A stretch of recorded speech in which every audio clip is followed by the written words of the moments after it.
सबसे पहली जरूरत है एजुकेशन सिस्टम को बदलने की। आज भी हमारे स्कूल और कॉलेज रोट लर्निंग यानी रटने पर जोर देते हैं। लगता है कि भारत जैसे देश में जहां पहले से ही बेरोजगारी एक बड़ी समस्या है, वहां यह बदलाव किस तरह असर डालेगा। और सबसे अहम सवाल कि हमें इस बदलाव के लिए खुद को कैसे तैयार करना चाहिए। एजेंटिक एआई यानी ऐसी आर्टिफिशियल इंटेलिजेंस जो केवल इंस्ट्रक्शन मानने तक सीमित नहीं रहती, बल्कि अपने आप काम को पूरा करने की दिशा में सोचती है, फैसले लेती है और जरूरत पड़ने पर खुद से एक्शन भी करती है।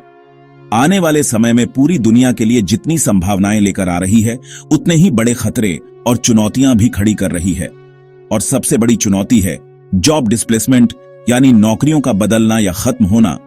आज हम भारत जैसे देश में, जहां करोड़ों युवा रोजगार की तलाश में हैं, वहां इस विषय को नजरअंदाज नहीं कर सकते।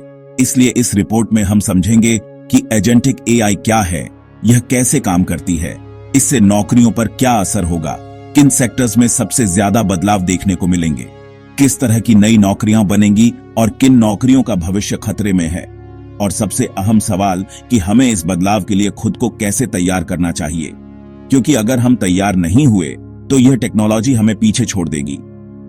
शुरुआत करते हैं एक छोटे से इतिहास से। जब भी नई टेक्नोलॉजी आई है, उसने इंसानी समाज की संरचना को बदल दिया है। औद्योगिक क्रांति के समय जब मशीनें आईं, तो लोगों को डर था कि उनके हाथ के काम खत्म हो जाएंगे, और हुआ भी ऐसा।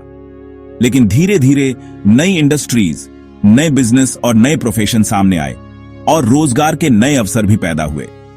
कंप्यूटर के आने पर भी यही बहस हुई थी कि लाखों क्लर्क्स और टाइपिस्ट बेरोजगार हो जाएंगे, लेकिन आज आईटी सेक्टर में करोड़ों लोग काम कर रहे हैं।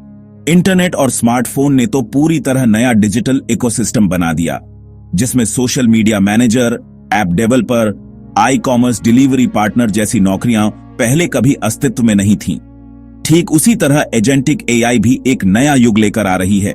फर्क सिर्फ इतना है कि इस बार बदलाव की रफ्तार कहीं ज्यादा तेज होगी, क्योंकि आर्टिफिशियल इंटेलिजेंस का मकसद ही है इंसानी क्षमताओं को रिप्लेस करना या उनसे बेहतर काम करना। अब तक जो एआई सिस्टम्स थे, वे केवल उतना ही कर पाते थे जितना हम उन्हें इंस्ट्रक्शन देते थे, लेकिन एजेंटिक एआई का दायरा इससे कहीं आगे है। यह खुद से गोल सेट कर सकती है, रिसर्च कर सकती है, टास्क को पूरा करने के लिए कदम दर कदम योजना बना सकती है, और यहां तक कि दूसरे एआई सिस्टम्स के साथ मिलकर भी काम कर सकती है। अब जरा सोचिए, अगर एक इंसान रिसर्च रिपोर्ट बनाने में 5 दिन लगाता है और एजेंटिक एआई वही काम कुछ ही घंटों में कर दे, तो कंपनी किसे चुनेगी? ऐसे में कई व्हाइट कॉलर जॉब्स जैसे content writing, data analysis, research assistance, legal drafting, यहां तक कि बेसिक मेडिकल डायग्नोसिस जैसे काम भी मशीनें इंसानों से तेज और सटीक करने लगेंगी। इसी को हम जॉब डिस्प्लेसमेंट कहते हैं, यानी नौकरी का पूरी तरह खत्म होना नहीं, बल्कि उसका स्वरूप बदल जाना। एक तरफ यह डरावना लग सकता है कि लाखों नौकरियां खत्म हो जाएंगी, लेकिन दूसरी तरफ यह भी सच है कि नई तरह की नौकरियां भी जन्म लेंगी, जैसे AI trainer, prompt engineer, ethics officer, data curator, human AI collaboration manager, और ये सभी नौकरियां इंसानी स्किल्स की मांग करेंगी। अब सवाल उठता है कि भारत जैसे देश में जहां पहले से ही बेरोजगारी एक बड़ी समस्या है, वहां यह बदलाव किस तरह असर डालेगा।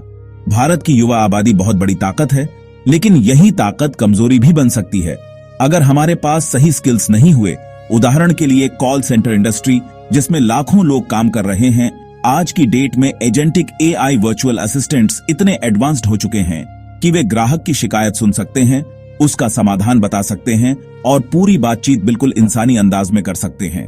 अगर कॉल सेंटर कंपनियां इन्हें अपनाती हैं, तो लाखों नौकरियां प्रभावित हो सकती हैं। इसी तरह बैंकिंग सेक्टर में कस्टमर सपोर्ट, अकाउंट हैंडलिंग या लोन अप्रूवल जैसे कामों में एआई का दखल बढ़ रहा है। एजुकेशन सेक्टर में वर्चुअल ट्यूटर बच्चों को उनकी क्षमता के हिसाब से पढ़ा सकते हैं, जिससे कई स्तर पर टीचिंग जॉब्स बदल सकती है। मीडिया और पत्रकारिता भी इससे अछूती नहीं है। पहले से ही एआई न्यूज रिपोर्ट लिख रहा है, वीडियो जनरेट कर रहा है और डाटा विजुअलाइजेशन बना रहा है।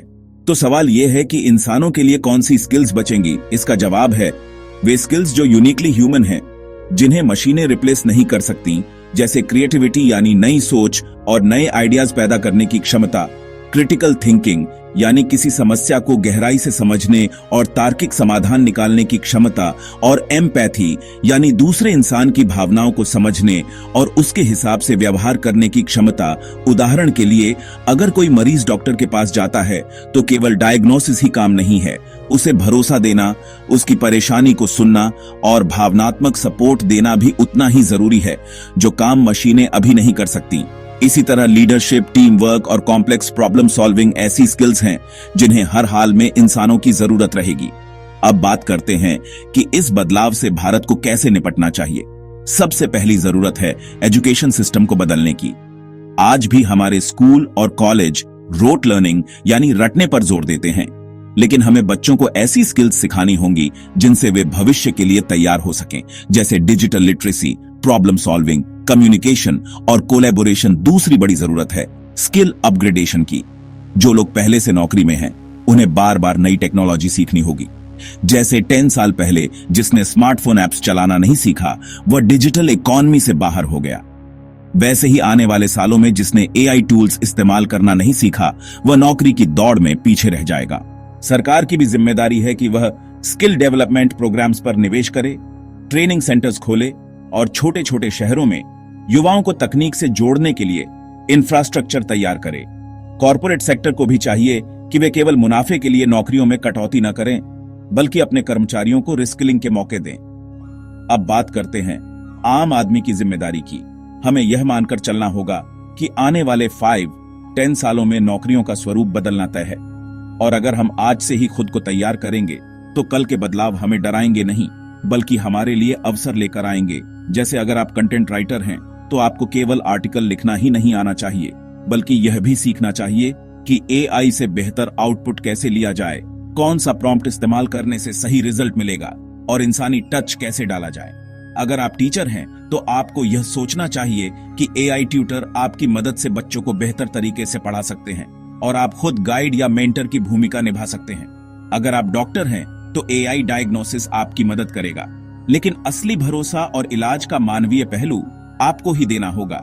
यानी एजेंटिक एआई इंसानों को रिप्लेस करने नहीं, बल्कि उन्हें और ताकतवर बनाने के लिए है, बशर्ते हम इसका सही इस्तेमाल करना सीखें। भारतीय समाज में एक और बड़ी चुनौती है डिजिटल डिवाइड, यानी तकनीक तक असमान पहुंच। बड़े शहरों में रहने वाले युवा एआई टूल्स जल्दी सीख लेंगे, लेकिन गांव और छोटे कस्बों में यह पहुंच बनाना सरकार और समाज दोनों की जिम्मेदारी है, वरना जो खाई पहले से है वह और गहरी हो जाएगी। अब अगर हम वैश्विक स्तर पर देखें तो अमेरिका, यूरोप और चीन जैसे देश एजेंटिक एआई में भारी निवेश कर रहे हैं। भारत के पास भी यह मौका है कि वह अपनी युवा आबादी की ताकत का इस्तेमाल करके दुनिया का एआई हब बने, लेकिन इसके लिए जरूरी है रिसर्च एंड डेवलपमेंट पर खर्च बढ़ाना, स्टार्टअप्स को सपोर्ट करना और लोकल भाषाओं में एआई को ट्रेन करना, ताकि यह टेक्नोलॉजी केवल अंग्रेजी बोलने वाले छोटे वर्ग तक सीमित न रह जाए, बल्कि हर भारतीय तक पहुंचे। अंत में यही कहा जा सकता है कि एजेंटिक एआई के दौर में नौकरी का भविष्य उतना ही डरावना है जितना उत्साहजनक। यह इस बात पर निर्भर करेगा कि हम इसे कैसे अपनाते हैं। अगर हम पीछे रह गए तो बेरोजगारी और असमानता बढ़ेगी, लेकिन अगर हमने सही स्किल्स सीखी, सही नीतियां बनाई और सही दिशा में काम किया, तो यह टेक्नोलॉजी भारत को दुनिया की सबसे बड़ी ताकत बना सकती है। इसलिए अब वक्त आ गया है कि हम सब मिलकर इस बदलाव का स्वागत करें और खुद को ऐसे भविष्य के लिए तैयार करें जहां इंसान और मशीन साथ साथ काम करेंगे और नए अवसर